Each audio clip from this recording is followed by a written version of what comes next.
మీ ప్రేమాభిమానం ఎప్పటికీ మర్చిపోను. మీరు ఇచ్చిన ప్రోత్సాహం జీవితాంతం గుర్తుంచుకుంటాను. ఖమ్మం జిల్లా నాకు అన్ని విధాలుగా జన్మనిచ్చిన గడ్డ. ఇలాంటి ఉద్యమ గమ్యంలో ఇంత పెద్ద ప్రముఖుల సమక్షంలో సన్మానం అందుకోవడం నా అదృష్టమని తెలంగాణ రాష్ట్ర సమాచార హక్కు చట్టం కమిషనర్ పివి శ్రీనివాస్ భావోద్వేగ ప్రసంగం చేశారు. శనివారం ఖమ్మంలోనే ఐఎంఏ హాల్లో పివి మిత్ర బృందం ఆధ్వర్యంలో పివి శ్రీనివాస్ దంపతులకు ఘనంగా సన్మానం జరిగింది. ఈ కార్యక్రమానికి ప్రముఖ సీనియర్ వైద్యులు డాక్టర్ జీవి అధ్యక్షత వహించారు. ఈ సందర్భంగా జర్నలిస్టులు, న్యాయవాదులు, వైద్యులు, వ్యాపార ప్రముఖులు, కవులు, రచయితలు, తెలంగాణ ఉద్యమకారులు, ప్రభుత్వ, ప్రైవేటు ఉద్యోగులు, విశ్రాంత ఉద్యోగులు, వివిధ రాజకీయ పక్షాల నాయకులు సహా వివిధ రంగాలకు చెందిన ప్రముఖుల ఆధ్వర్యంలో ఏర్పాటు చేసిన సన్మాన కార్యక్రమం ఘనంగా జరిగింది. ఈ సందర్భంగా పివి మాట్లాడుతూ తన అభివృద్ధి కోసం నిరంతరం తపించిన తన మాతృమూర్తితో పాటు జర్నలిస్టుగా తనను ఉన్నత శిఖరంలో చూడాలని ఆశించిన నూకల నరేష్ రెడ్డి బూడాన్ బేగ్ ఈ సందర్భంగా లేకపోవడం తన మనసును తీవ్రంగా బాధ పెడుతుందని పివి శ్రీనివాస్ అన్నారు.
జీవి గారు కొంత ఎక్కువ దీనికి శ్రమ తీసుకొని ఈ కార్యక్రమాన్ని అందరినీ కోఆర్డినేట్ చేసుకొని చేసినందుకు అందరికీ పేరు పేరున ధన్యవాదాలు తెలియజేసుకుంటూ, ఒక విషయం అయితే మన వాళ్ళందరూ నా గురించి చాలా విషయాలు చెప్పారు.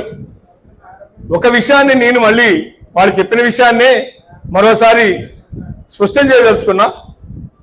మనం కష్టాన్ని నమ్ముకుంటే కష్టం ఎప్పటికీ మన రుణం తీర్చుకుంటుంది అనేదైతే వాస్తవం. కష్టం తన కష్టాన్ని ఉంచుకోదు. తన పడ్డ కష్టానికి ఒక రుణం, అది కష్టమే రుణం తీర్చుకుంటుంది. అది ఏ రూపంలో తీర్చుకుంటుందో, ఏదో ఒక రూపంలో, పదవి రూపంలోనూ, ఉద్యోగం రూపంలోనూ, ఏదో రకంగా ఆర్థికంగానూ, లేదు సమాజంలో ఒక గుర్తింపుగాను ఏదో ఒక మనకు అవకాశం ఇస్తుంది.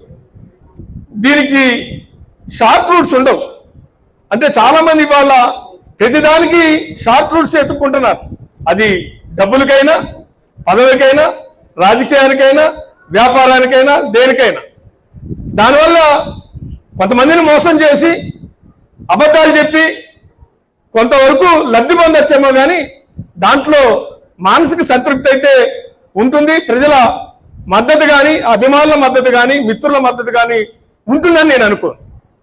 లాభం ఉంటుందా అంటే మోసాలు చేసో, అబద్ధాలు చెప్పో, షార్ట్ రూట్ లో కొన్ని పదవులు సంపాదించో, ఆర్థికంగా ప్రయోజనం పొందో, రాజకీయంగా ఎదగచ్చేమో కానీ దాంట్లో ఉండే సంతృప్తికి, కష్టపడి ఎదిగితే వచ్చే సంతృప్తికి, మిత్ర బృందం ఇంతమంది వచ్చి అభిమానించినప్పుడు ఉండే సంతోషానికి వెలకట్టలేంది.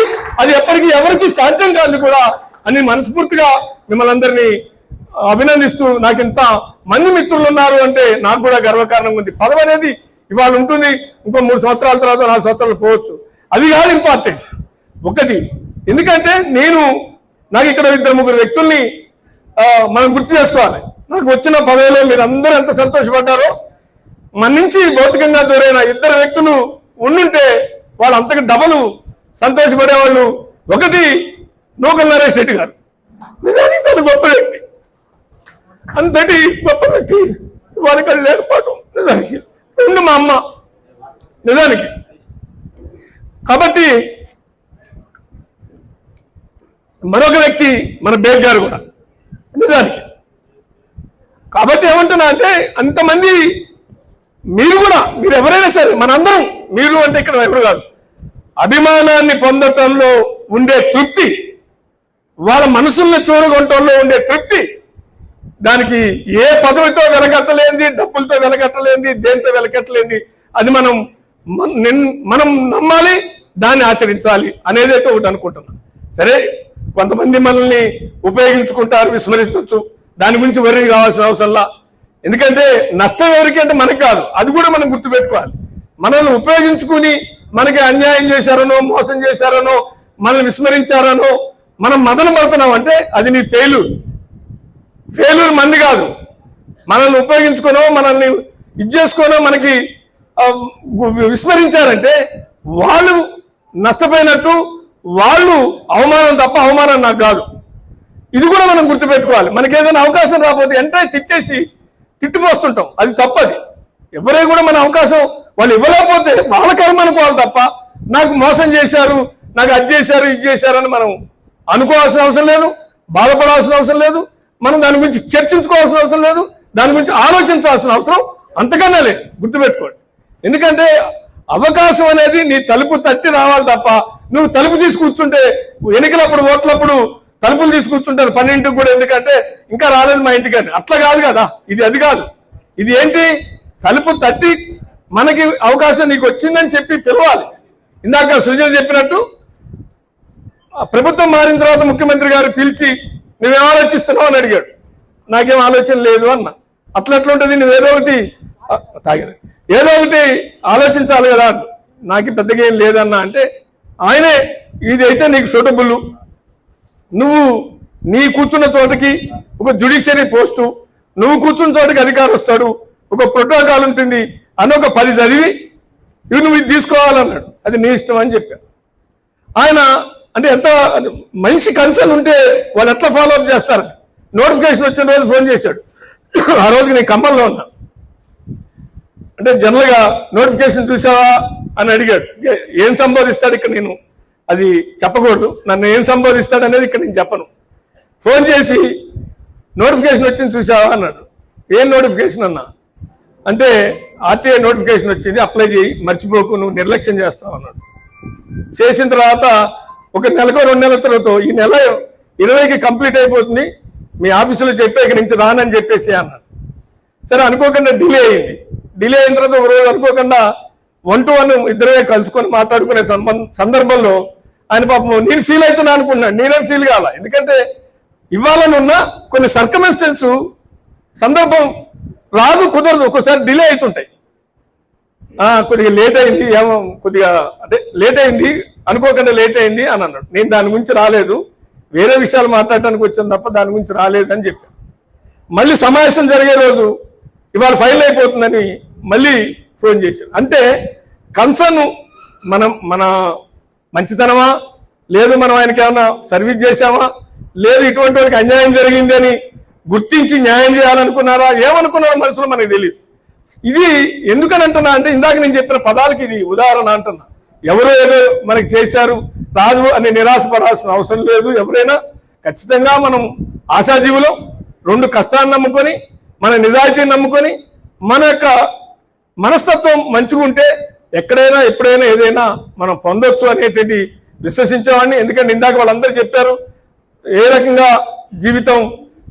మాకేమన్నా ఒక భయం ఏముండేదంటే, నేను పొద్దున్నే లేచి పేపర్ వేయాలి, 4ంటికి 4:30కి లేచి పేపర్ వేయాలి. కాలేజీలో గొడవలు జరిగేది, మిగిలిన వాళ్ళు ఎవరు దొరకరు, నేను ఒక్కనే దొరుకుతా. ఎందుకంటే బై డిఫాల్ట్ పేపర్ వేస్తానని సంగతి తెలుసు. ఎక్కడ కొడతారో అనే భయం, ఆ భయం కూడా ఎంత ఆడుతుండేది. కానీ పేపర్ ఎక్కడ ఉండాలి, సాధ్యమయ్యేది కాదు. పైగా నా ఏరియా అంతా అప్పుడు ఎక్కడంటే లాస్ట్ ఎఫ్సిఐ గూడెం, నా paper last paper FCI Gudem. FCI గూడెంలో వేసి మా ఇల్లు ఎక్కడ అంటే వెంకటగిరి గేట్ దగ్గర సీతా సదన్ అని గేట్, కరెక్ట్గా గేట్ దగ్గర, చర్చ్ కాంపౌండ్ దగ్గర లాస్ట్ పేపరు ఎఫ్సిఐ గూడెంలో వేసి మళ్ళీ ఇంటికి పోయి పొద్దున్న మార్నింగ్ షిఫ్ట్ కాలేజీకి పోవాలి. సిద్ధార్థ కాలేజీలో మార్నింగ్ షిఫ్ట్ ఆర్ట్స్ 8:30కో 8కో కాలేజీకి వెళ్ళాలి. అంటే ఈ టైం అంతా నేను తిరిగే టైంలో వాళ్ళు కనిపెట్టి కొడతారేమో అని ఒక భయం, ఆర్గనైజేషన్ వదులుకోవాలని ఇష్టం లేదు, ఆర్గనైజేషన్ లో తిరగాలని భయం, ఆర్గనైజేషన్ లో తిరుగుతున్నా కాబట్టి ఉద్యోగం వదులుకోలేను, ఉద్యోగం లేకపోతే చదువు ఆగిపోతుంది, కాబట్టి చదువు ఆపుకోలేను, ఆర్గనైజేషన్ వదులుకోలేను. ఈ మానసిక సంఘర్షణ కూడా చాలా సందర్భాల్లో గురైనటువంటి సందర్భాలు కూడా ఉన్నాయి. కానీ ఎవరు ఏమనలేదు కాబట్టి మనం ఊహించుకున్నాం మనల్ని ఎవరిని ఏమైనా చేస్తారేమో, కొడతారేమో. ఎందుకంటే కాలేజీలో రైవల్స్ ఉన్నాయి కదా, మన మధ్య ఏమైనా ఘర్షణ ఉంది కదా, ఆ రోజు రెండో రోజు ఘర్షణ జరిగితే రెండో రోజు మనల్ని దారి కాచి కొడతారేమో అని ఊహించుకునేది.